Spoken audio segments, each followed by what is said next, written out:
comment ça va vous ce matin? Moi je suis hyper contente de vous retrouver. Là je suis dans ma salle de bain en train de me préparer et j'ai envie de vous parler d'un truc. Parce qu'on me dit souvent, oui Talia, t'es hyper courageuse de voyager toute seule, moi je pourrais pas faire ça, nanani nanana. C'est faux. J'ai rien de plus que toi, que vous, que lui. Je suis une humaine normalement constituée, j'ai 2 bras, 2 jambes, un cerveau, mais j'ai pas de super pouvoir. Donc, quand les gens me disent, oui mais moi je pourrais pas faire ce que tu fais, pardon mais c'est faux, tout le monde peut faire ce que je fais. J'ai, encore une fois, rien de plus que personne. À part peut-être un truc, c'est l'expérience. Oui, je suis peut-être en avance sur toi, sur ma façon de voyager, solo. Donc dans la vidéo d'aujourd'hui, je vais te donner 5 bonnes raisons de commencer enfin à voyager solo pour sortir de la routine, parce que si t'as cliqué sur cette vidéo, c'est que ça te titille un petit peu quand même. Mais avant de commencer à discuter de tout ça, regardez, je suis en train de faire des petites ondulations à mes cheveux. J'en profite pour te dire que mon nouveau e-book Voyager en solo est disponible et que déjà je vais te donner plein de trucs dans cette vidéo, mais que c'est un guide hyper complet qui te permettra de prendre toutes tes marques, d'avoir plein de conseils, plein de bons plans, plein d'idées pour organiser enfin ton premier voyage solo, et pas n'importe quel voyage, le voyage de tes rêves, parce que c'est un voyage que tu vas construire à ton image.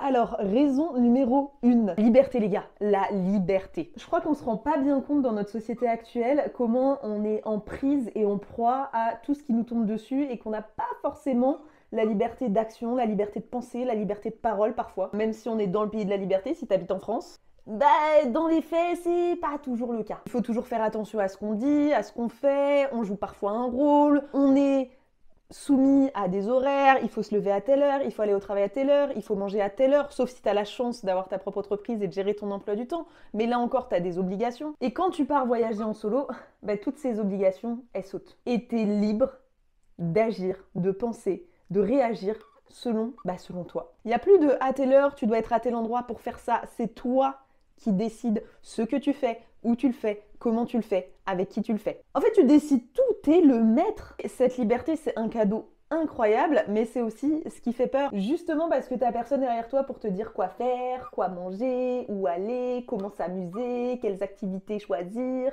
Et donc ça fait peur parce que si tu te foires ou si ça ne fonctionne pas, tu peux t'en prendre qu'à toi-même. Hein. Parce que c'est ça le revers de médaille de la liberté. C'est que quand t'es 100% libre, tout dépend de toi. Et tu es responsable de tout. Et la responsabilité, ça fait flipper. Si tu te perds, tu pourras pas dire oui, mais c'est la faute de toi, tu m'as dit qu'il fallait tourner à gauche, non, non, non, non. Tu peux pas remettre la faute sur quelqu'un d'autre, peu importe la situation qui t'arrive. Si tu vas à un endroit et que ça te plaît pas, si tu te lèves pas à la bonne heure et que tu rates ton transport le lendemain, si ceci, tout est à cause de toi. Ou grâce à toi, selon comment tu prends la chose, mais en tout cas, tout repose sur toi. Moi, c'est ce que j'aime profondément, c'est cette liberté de te dire tu peux tout faire, absolument tout, mais à la fois tu es responsable de tout, donc tout dépend de toi et uniquement de toi. Et je vous assure que quand vous goûtez à la liberté réelle, à la liberté totale, bah derrière, vous avez plus envie de faire marche arrière. La preuve, hein. Moi, je sais que je suis une personne libre. L'indépendance fait partie de mon ADN, je crois. Je suis jamais réellement rentrée dans les cases. Je refuse qu'on me dise quoi faire. Si tu me dis non, je vais vouloir le faire encore plus. Donc j'ai toujours eu un petit peu ce profil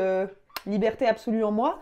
Mais plus j'y ai goûté, plus je me suis approprié cette liberté en me rendant compte qu'en fait, les barrières sont dans ta tête, bah ma vie elle a changé et elle est encore en train de changer aujourd'hui. Je m'étais conformée au bien vouloir de la société, j'ai fait des longues études, j'ai passé un concours, j'avais un emploi public. La meuf avait un CDI, a acheté un appartement, etc. J'ai tout envoyé bouler. Parce que ça me correspondait pas et parce que j'avais toujours eu ça en moi, ce désir d'indépendance et de liberté.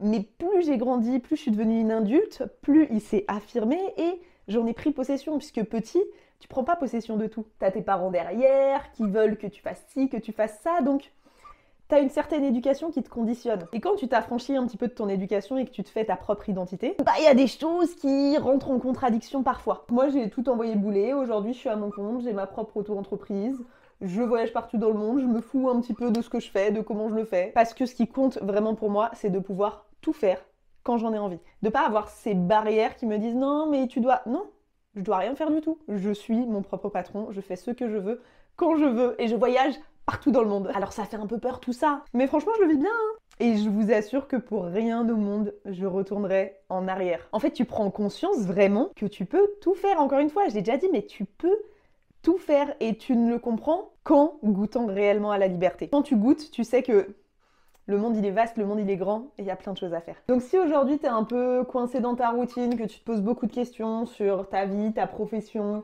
ton mode de pensée. Il y a peut-être un truc à aller creuser et si tu es sur cette vidéo, il n'y a pas de hasard, il n'y a que des rendez-vous, c'est que tu as quelque chose à y trouver. Petite ondulation terminée, j'aime bien ce petit appareil, hein. Vous avez vu, ça fait comme si j'avais fait des tresses.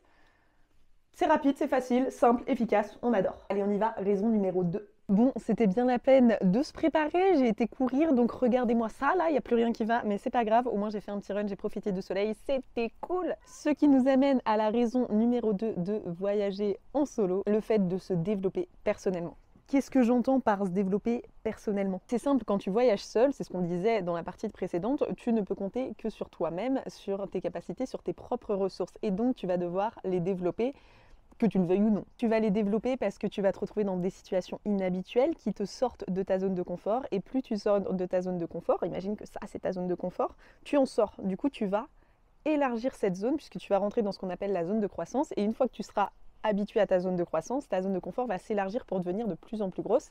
Et donc, tu vas être à l'aise dans de plus en plus de situations puisque pour être à l'aise dans un endroit, dans une situation X ou Y, il faut s'y confronter. Et quand tu voyages seul, tu vas te confronter à plein de situations. Ça peut être juste le fait de trouver ton logement, de parler la langue du pays, de manger seul au restaurant, de faire du shopping, de faire des activités, d'aller demander de l'aide à quelqu'un, de retrouver ton chemin. Peu importe, tu vas te retrouver dans des situations auxquelles tu n'as jamais été confronté, tu vas les résoudre seul d'une manière ou d'une autre, tu vas trouver une solution puisque tu n'as pas le choix et donc tu vas grandir personnellement. Ça va te permettre d'apprendre à avoir confiance en toi, de développer tes capacités et tes compétences. Comme tu gagnes en capacité et en compétences, tu as encore plus confiance en toi. Et quand tu reviens, tu te rends compte qu'il y a certains trucs du quotidien, c'est du pipi de chat, genre finger in the nose. On se prend la tête parfois pour des choses qui sont vraiment futiles, ça n'a aucun intérêt, alors qu'en vrai, on est capable de réaliser tellement de trucs en étant seul à l'autre bout du monde. Parfois, juste appeler le docteur pour prendre un rendez-vous, genre ça nous fait peur.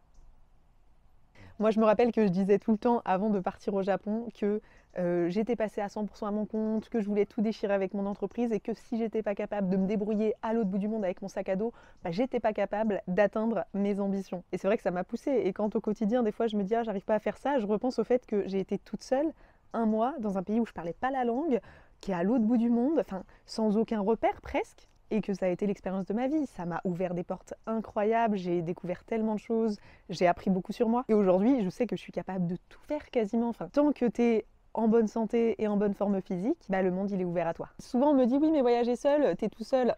Oui et non. Ce qui nous amène doucement mais sûrement vers notre raison numéro 3, à savoir faire des rencontres inattendues. Parce que ok tu voyages seul, mais finalement tu vas pas être vraiment seul. Pourquoi ?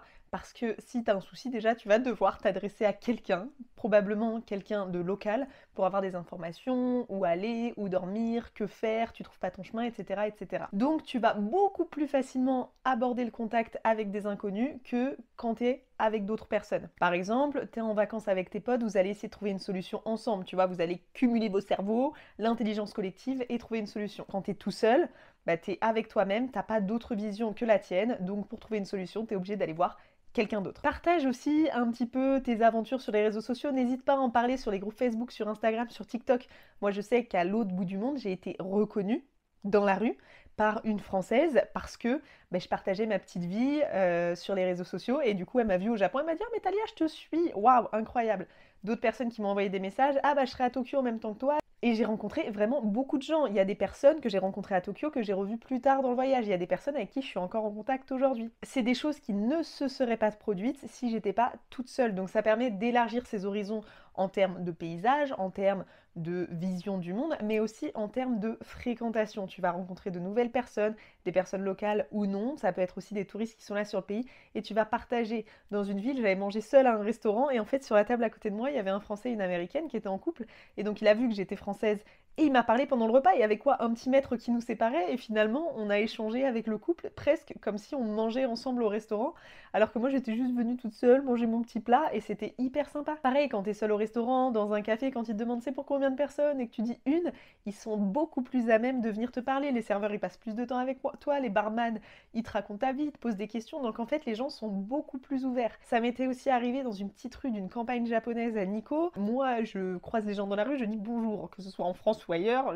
Si j'ai un ice contact avec quelqu'un, je vais lui dire bonjour. À ce moment-là dans la rue, je croise une mamie japonaise et du coup je lui dis bonjour vu qu'elle me regarde en japonais et donc elle me répond bonjour et là je me fais enchaîner en japonais. C'est peut-être mon petit goût amer entre guillemets du voyage, c'est que je parle pas du tout japonais. Et elle m'a enchaîné en japonais, elle était super mignonne, super sympa et je suis sûre que j'aurais pu grave discuter avec elle, peut-être même boire un thé avec elle, j'en sais rien. Ça m'est arrivé à plusieurs reprises, mais comme il y avait la barrière de la langue, c'était trop compliqué. Mais il y avait cet accueil, cette proximité parce que j'étais toute seule, souriante, que je disais bonjour.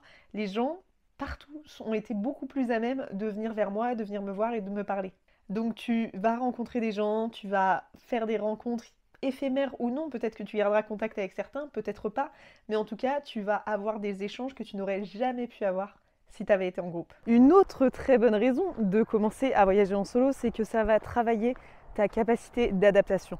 Et ça, pardon mais ça, c'est le meilleur atout que tu puisses avoir dans ta vie. Je me rappelle lorsque j'ai passé mon entretien au Club Med, parce que oui, je suis partie travailler toute la saison au Club Med cet été en tant que coach sportif. À la question, elle m'a dit quelle est votre meilleure qualité, parce qu'il la pose souvent dans les entretiens. C'est ce que j'ai répondu. J'ai répondu c'est ma capacité d'adaptation.